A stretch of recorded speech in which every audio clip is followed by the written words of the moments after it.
Assalamualaikum warahmatullahi wabarakatuh. Perkenalkan kami kelompok 5 dari kelas 10 MIPA 3 SMAN 26 Bandung. Kelompok kami akan menyampaikan materi tentang ancaman di bidang pertahanan dan keamanan terhadap NKRI. Anggota kelompok kami yang pertama ada Asti Amanda Putri dengan nomor absen 03, yang kedua ada Fariza Aulia Mulyani dengan absen 07, yang ketiga ada Febrian Ismu Mutaki dengan nomor absen 08, yang keempat ada Fitria Nurhayati dengan nomor absen 09, yang kelima ada Keisha Zahra Nurwulan dengan nomor absen 13. Yang keenam ada Rangga Dwi Putra Nugraha dengan nomor absen 24. Yang ketujuh ada Retno Aminoto dengan nomor absen 26. Nama saya Asti Amanda Putri. Di sini saya akan menjelaskan ancaman terhadap NKRI dan macam-macam ancaman NKRI. Ancaman terhadap NKRI adalah setiap usaha dan kegiatan, baik dari dalam negeri maupun luar negeri, yang bertentangan dengan nilai Pancasila dan membahayakan kedaulatan negara, keutuhan wilayah NKRI, dan keselamatan segenap bangsa. Macam-macam ancaman NKRI yaitu ada dua, ancaman militer dan ancaman non-militer. Ancaman non-militer adalah ancaman yang memanfaatkan kekuatan bersenjata yang terorganisasi yang dinilai memiliki keahlian yang membahayakan kedaulatan negara, keutuhan wilayah negara, serta keselamatan segenap bangsa. Ancaman non-militer adalah ancaman yang tidak menggunakan kekuatan senjata. Saya Rangga Dwi Putra Nugraha. Di sini saya akan menjelaskan tentang bentuk ancaman terhadap integrasi nasional di bidang pertahanan dan keamanan. Integrasi nasional adalah penyatuan suatu bangsa sehingga menjadi satu kesatuan yang utuh. Berintegrasi nasional sama dengan menyatukan bangsa dengan kesederhanaan. Adapun bentuk ancaman terhadap integrasi nasional di bidang pertahanan dan keamanan pada umumnya berupa ancaman militer. Ancaman militer adalah ancaman dengan menggunakan kekuatan bersenjata.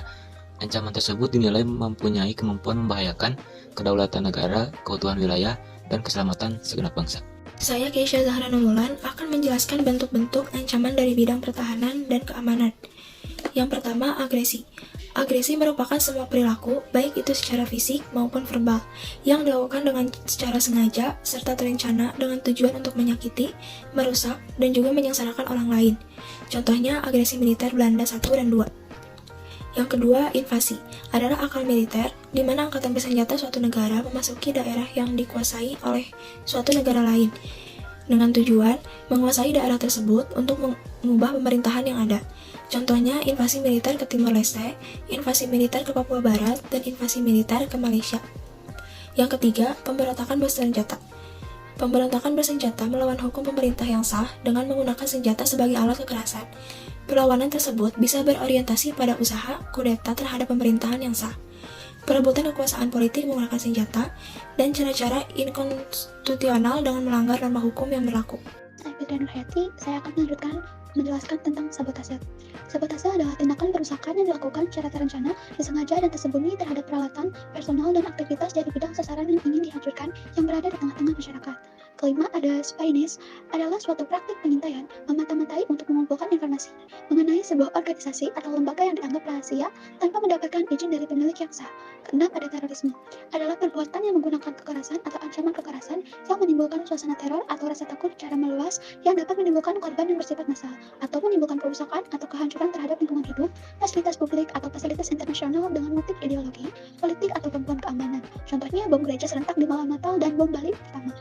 Ketujuh, ada pelanggaran wilayah oleh negara lain, adalah penyalahgunaan atau mengeksploitasi di suatu lingkup wilayah di mana suatu negara tidak memiliki hak atau berada di luar garis batas negaranya sampai melanggar batas wilayah negara lain. Contohnya kasus polusi Padang dan Likitan, Ambalat, dan Natuna. Saya Retno Aminoto, absen 26, akan membacakan kasus pelanggaran wilayah oleh negara lain. Natuna, hubungan Indonesia dan Cina memanas akibat sengketa di perairan Kepulauan Natuna.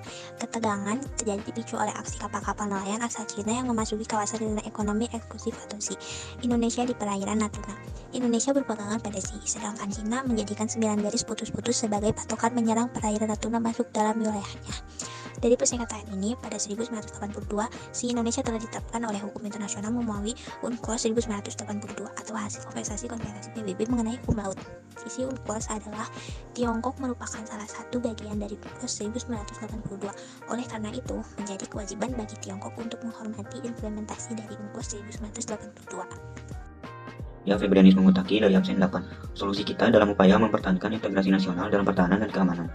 Pastinya kita harus rela berkorban demi NKRI, mematuhi undang-undang yang berlaku, mencegah adanya terorisme dan radikalisme dengan cara memperkenalkan ilmu pengetahuan dengan baik dan benar.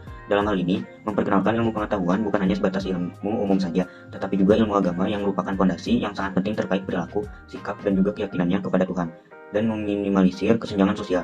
Kesenjangan sosial yang terjadi juga dapat memicu munculnya pemahaman radikalisme dan tindakan terorisme. Agar kedua hal tersebut tidak terjadi, maka kesenjangan sosial haruslah diminimalisir. Maka antara masyarakat dan masyarakat harus saling memahami dan saling merangkul. Sekian presentasi dari kelompok kami, mohon maaf bila ada kesalahan. Wassalamualaikum warahmatullahi wabarakatuh.